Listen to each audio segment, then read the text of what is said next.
You guys have to hear this one. Welcome back to the Unrecognized podcast. Today's episode is super inspiring, honestly. He's 19. His name is Face.Chicago, out of Chicago, Illinois, and he's killing the game. Like, that's where I grew up, going to is Ocean Village. Dude, we might have linked before, bro. Right. So welcome back to the Unrecognized podcast. My name is Reese Schnacky, your host, and with me I have Conrad or Face.Chicago. How's it going? I'm Conrad. I'm a visual artist / mixed media artist, mostly on the social forums, but also just in the Chicago scene. Yeah, it's like it looks like you're doing big things down there for sure.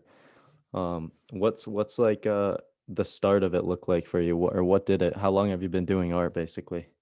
I would say I've been doing art at least since I was like 6 or 7 years old, starting with the stick figures, but Right. I've definitely taken art more seriously since like 2015 Mm-hmm.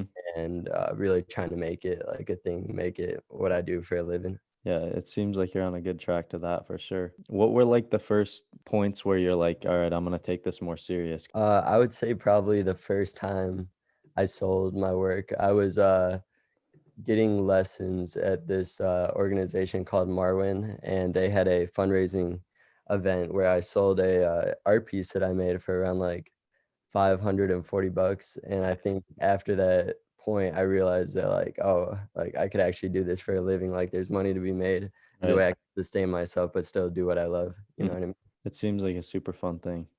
What kind of art do you do when you say visual or social? Like when for people that don't really understand, like what does that look like? Yeah, well, I do all sorts of art. I would say I make my own work at home as well as like canvases and digital work for my social platforms and for myself. But I also have done murals and huge just like spray paint / like acrylic projects for companies and music videos and different scenes in Chicago that use basically those creative resources. Right. Yeah, for sure. It's crazy. I'm looking at your Instagram on a different screen here, and you definitely have like a style. It's big too. Like one thing when I first saw your stuff, I couldn't understand how like when you see a full vision, it's cool if it's on a paper, but then it's like when you're talking about like a 30-foot wall, it's like how do you think about every little square inch of colors and all that stuff? It's crazy. Yeah, bro, I definitely think that's really part of why I love it so much because like when you're working on a size so big, there's really so much room for details and like all the way down to the little things up to like the huge just aspects of the painting. And so it's a lot of discovery as I'm painting it. So Mhm. as well as like just kind of going in with a solid plan, but still leaving room for mistakes and happy accidents to come about. Right. And I think that's really where like my style starts to conform because it's really just something that gets carried throughout the portrait and throughout whatever mural or piece of art that I'm doing. Yeah. That's super dope. It's crazy, some of the stuff. For sure. What were like when you kind of started to take it serious, because obviously we talked a little bit before, and you're going to school, correct, at a university? Yeah. So that's like obviously a lot of people in society and stuff agree with that, it's, and I mean, I do too, you do, it's just a good thing to fall back on, to always have that degree, even as a creative. For me, photography and videography, it's crazy saturated, and editing, and it's like you really have to find your own style. Once you took it serious and you're like, I want to do this thing as a living, like that's my main goal, what were like some of the hard things that came about? I would say there's been tons of challenges throughout just like really trying to make it happen. Mm-hmm. I would say one of the biggest challenges I've had to deal with is um, really trusting my gut and really trusting myself when it comes to my art and kind of almost making it for myself. As much Right. as I love to make artwork for my viewers and the people that support me, and that's honestly like one of the main satisfactions I get out of making art. At the same time, when you really like bring it back and remember the craft and remember why you were drawing at the age of 5 or 6, All right.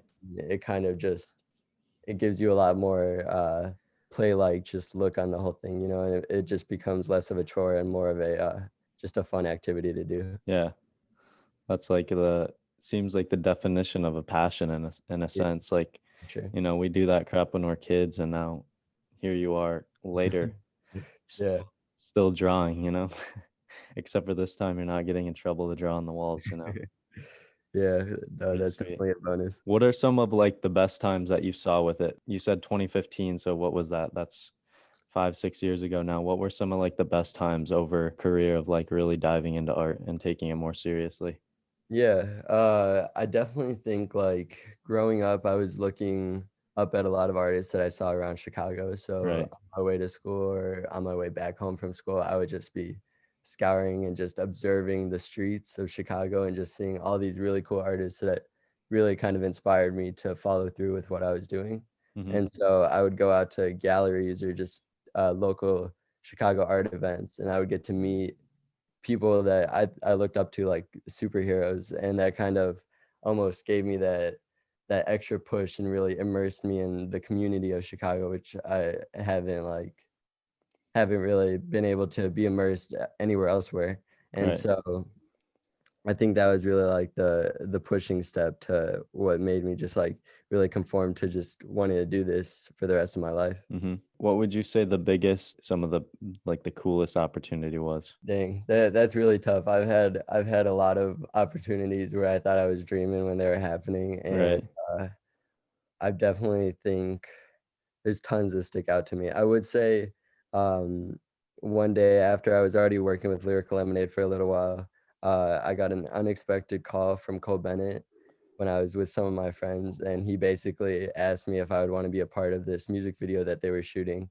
Yeah. Which was the Bad Boy music video for Juice WRLD and Young Thug, Yeah. and that really kind of just brought me out a little bit because I was just so in shock that the homie just called me up looking Right. solely for my skills, and that was definitely a big moment. Yeah, that's crazy. So tell me a little bit like about that Lyrical Lemonade. How did that first start with Cole and like how'd that all kind of unravel? Yeah, it's kind of a long story, but I'll try to get to the point. For So sure. I've been going to a gallery on Western Avenue since I was probably like since 2015 at least. Right. And this gallery is Vertical Gallery, which a lot of Chicago street artists and graffiti artists would know. Um, Mhm. and after going there for a lot of the shows, talking to the owner multiple times, he gave me the opportunity to show for a pop-up show. So I got to show with I think like 8 other artists, 8 other really talented artists too. Mhm. And I think I was maybe 14 at the time. Right. And so that was a huge deal for me. And I spent like 2 months just really figuring out the perfect set of paintings for this pop-up show. Yeah. And when the show happened, I got to meet this really cool dude, Max, who is currently in LA working for Secret Walls. And at the time, he and his buddies were hosting this event called Chicago Sleepers, which I think is like honestly one of the craziest events I've been to in Chicago. Like it was just really raw and just authentic, like Chicago people. I Right. don't know really how else to say it, but it was a crazy event. And so he got in touch with me and asked me if I would be a part of the next event and would be able to do a live painting. And Right. so that was the first time I've ever done that. And I showed up to the Chicago Sleepers building and I just started doing this huge painting that I sketched in school the day before.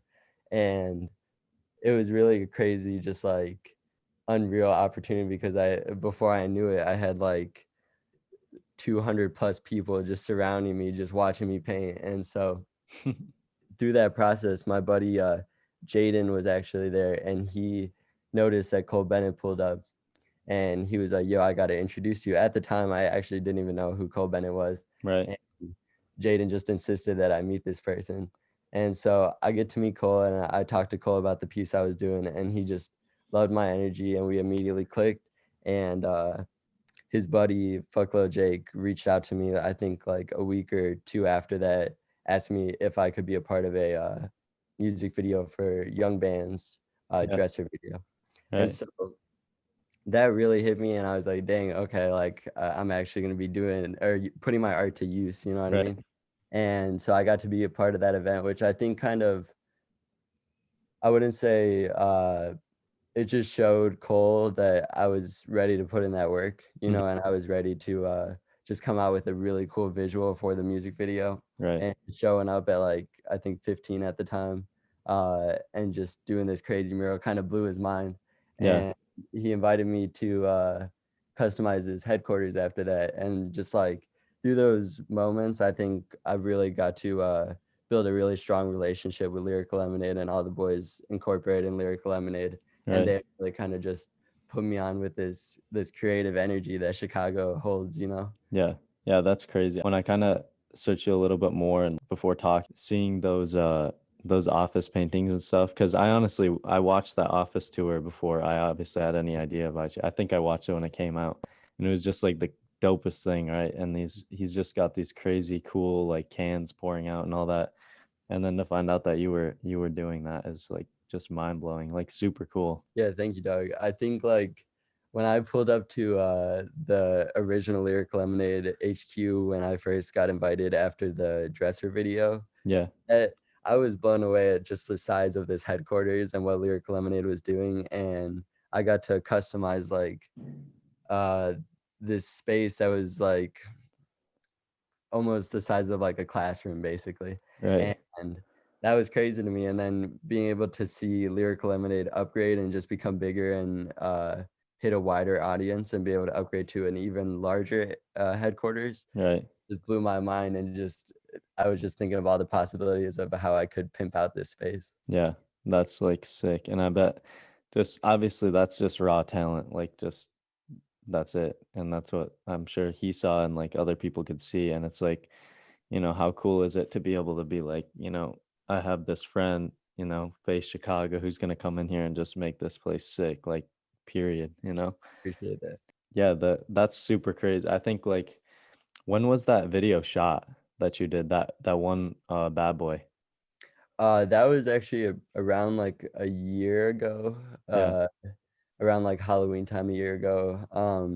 That was a really crazy moment. It was really cold, and I was working with Dre Day Designs, who is a killer dude who flew out to Chicago just for that video. yeah, And I honestly didn't really know what to expect. I didn't even think I was going to be on set.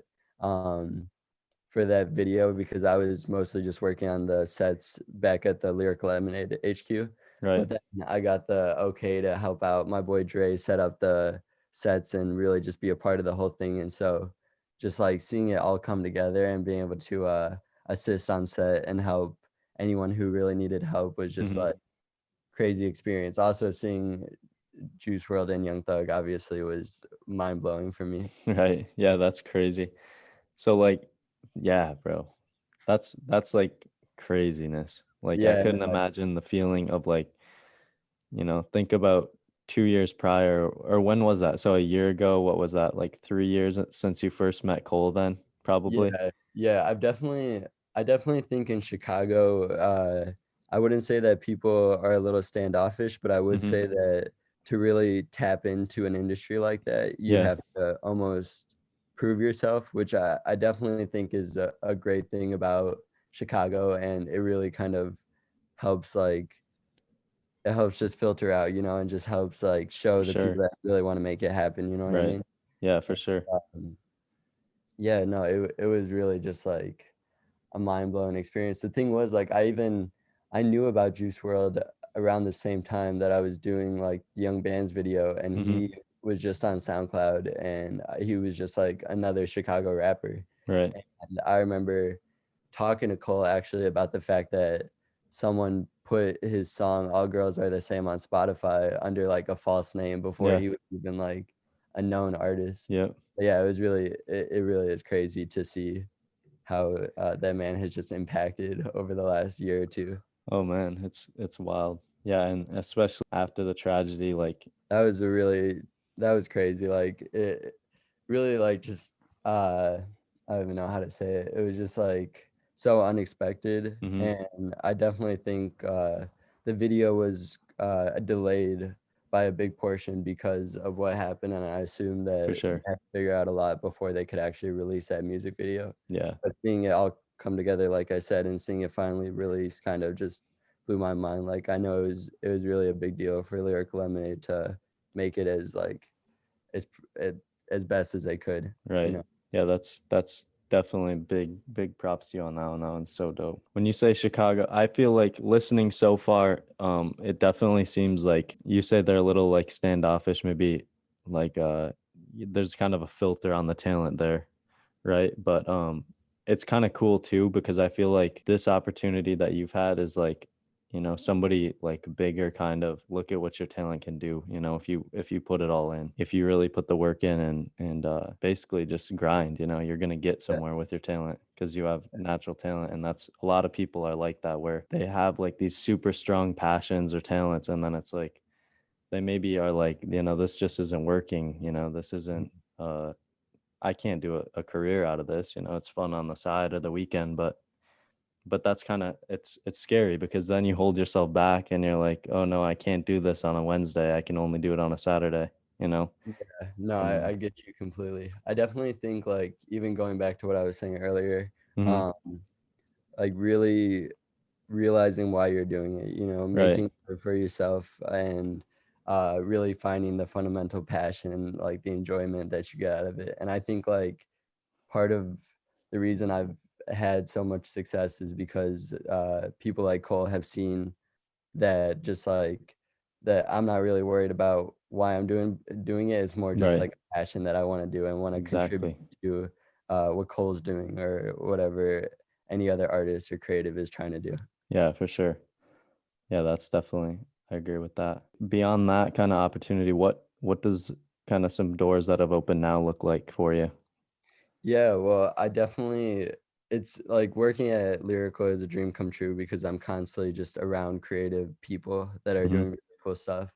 And I would say I've really had the inspiration in these last few months to really kind of push myself to kind of build my own career on my own. So like the t-shirt drop that I did recently was a very kind of like a step out for me, really doing one big product release and blew my mind seeing how many people wanted to support what I was doing and Hmm. like what I was releasing. And I Right. think that kind of just opened my eyes to see that there's some potential here and that I can continue to do what I love and continue to improve this natural talent that I have. Exactly. You'll have to was that like a how did that drop go? Was it like a one t-shirt type thing and a piece of art that you did on it? Yeah, so it was basically it was really cool because I was not just releasing t-shirts, but I was releasing what for me at least, it felt like I was releasing honestly art pieces because Hmm. each t-shirt print was a one of one. They all had their own like mishaps, but also like uh happy mistakes that just inherited to making a really original and just unique t-shirt. Right. And I think like also just seeing my artwork on clothing was really just a game changer because I never really pictured myself going into clothing like that. Hmm. Now that I've branched out, it's really just given me so many just ideas for future projects that I want to work on. Right. Yeah, that's sweet. I do a lot with clothing. I have like this is my brand. I do a lot of that That's really little cool. stuff. So it's like I'm kind of I relate a lot to Cole too. Like I've heard podcasts of him and he's like, I'm just a visual person. Like he wanted stickers and you know, you draw your logo on all your notebooks before you start writing, and it's just like one of those things where it's like you almost feel like you're supporting yourself and pushing yourself when you put your logo on stuff, and like when you can wear your sweatshirt or wear your hat, and then it, you know, it reminds you of what you're doing and like why you're doing it, you know. Yeah, I definitely would Because agree. Like the satisfaction and just the feeling I got after printing this hoodie that I'm planning to release soon yeah, was was very mind blowing. yeah, for sure. Yeah, I definitely recommend just putting a little bit of that stuff out too, because clothing is just I mean, it's so saturated and so crazy now, the Yeah, industry of like, I mean, just brands, there's hundreds of brands popping up a day you see anymore on Instagram. It's just like crazy, but uniqueness and like talent and just dedication behind the brands and like standing for something more than just like, you know, a horse on a shirt or something like that. You know, yeah, it's definitely the future of it. And you can even see like bigger artists and stuff are wearing like all these nobody brands basically just because it's cool stuff, you know? yeah. No, It's super cool. I definitely would agree that, like I was saying about the t-shirts, like Yeah, as much as I am releasing a hoodie or a t-shirt, at the end of the day, I'm putting so much creative thought into these products that they really are just like art pieces for your body.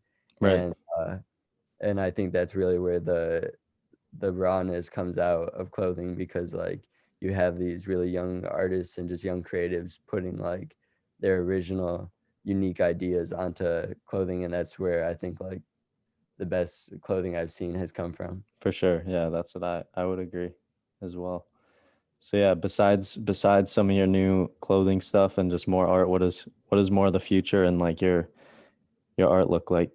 Yeah, I definitely think I have a long ways to go. I would say I'm constantly inspired by artists like Cause and Hebrew Brantley, artists that have basically paved a way for themselves where they can collaborate and work with brands such as Uniqlo or whatever, like honestly any brand, just because they Mm-hmm. can incorporate and give this creative thought or this different perspective or this different just visual analysis to what's going on.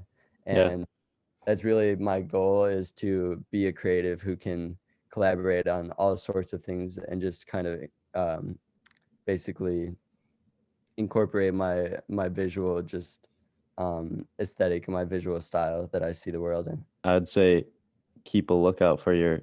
I'm gonna definitely keep a lookout for your stuff because I missed the t-shirt, but Yeah, this I could show you right now. This hoodie, I'm wearing a one of one right now, sweet. but this hoodie I'm hoping to release around, hopefully by the end of this month. I'm also, this will be the first time I'm talking about it, but I'm also currently working on figuring out manufacturing for a rug with this design on it.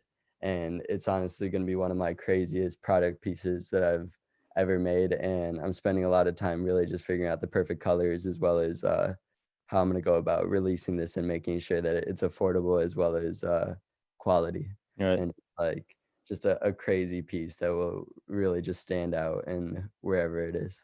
Dang. Yeah, that's so a rug. That's a statement, bro.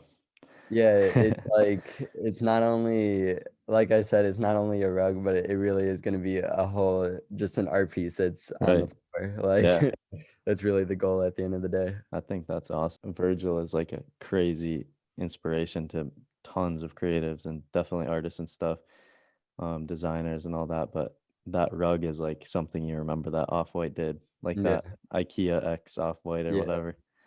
It's just like, what? You know? It's just so cool.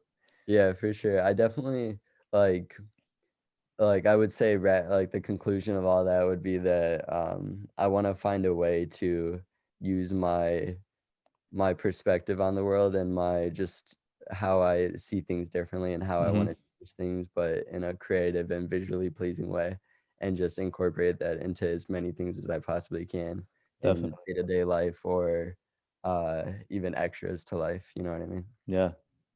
Yeah, for sure. Well, people will be on the lookout for you. Get him on Instagram. It's face Chicago. Face with a what period in the yeah, Yeah. face period Chicago.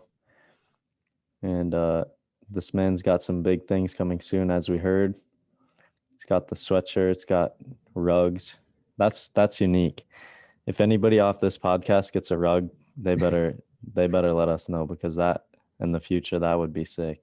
Oh yeah. No, But it's literally like it's what I'm hoping, because obviously a lot of people make custom rugs, and mhm, at the end of the day I do strive to make something a little bit more original, especially in my products but also in my artwork. I like to, my goal is to have the viewer really just like taken back for a moment right. and almost like completely lost for a moment, because they're trying to really digest and understand what they're looking at. Yeah. And so I continue to try to push my uniqueness, but Yeah.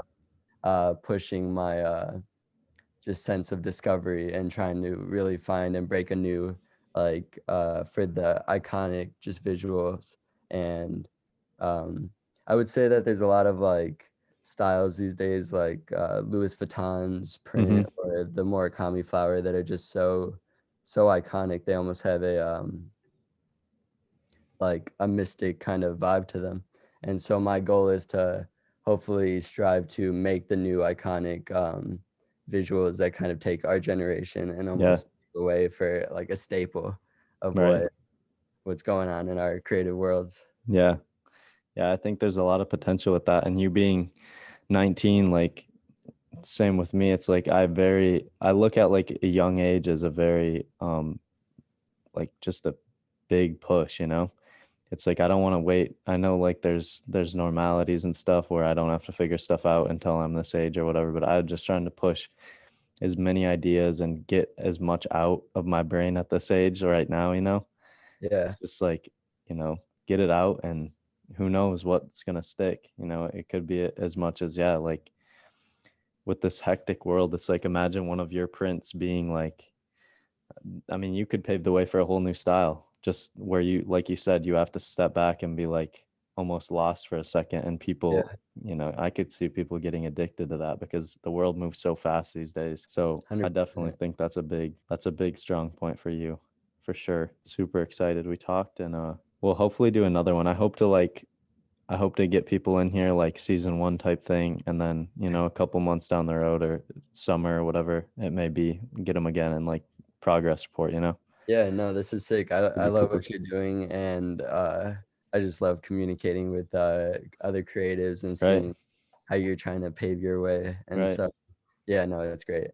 yeah, And I'm definitely looking forward to another interview for or sure, another update. for sure, dude. Well, yeah, check them out again, face.chicago on Instagram, and we'll hear back from them for sure in the future. Oh yeah. Man, that was so inspiring. Big shout out to Face Chicago. Go check him out right now. He is killing it. And thank you for listening to the Unrecognized podcast. Check out other episodes on our platforms, Instagram, YouTube, Spotify, and Apple Podcasts. I appreciate it big time, y'all. Peace.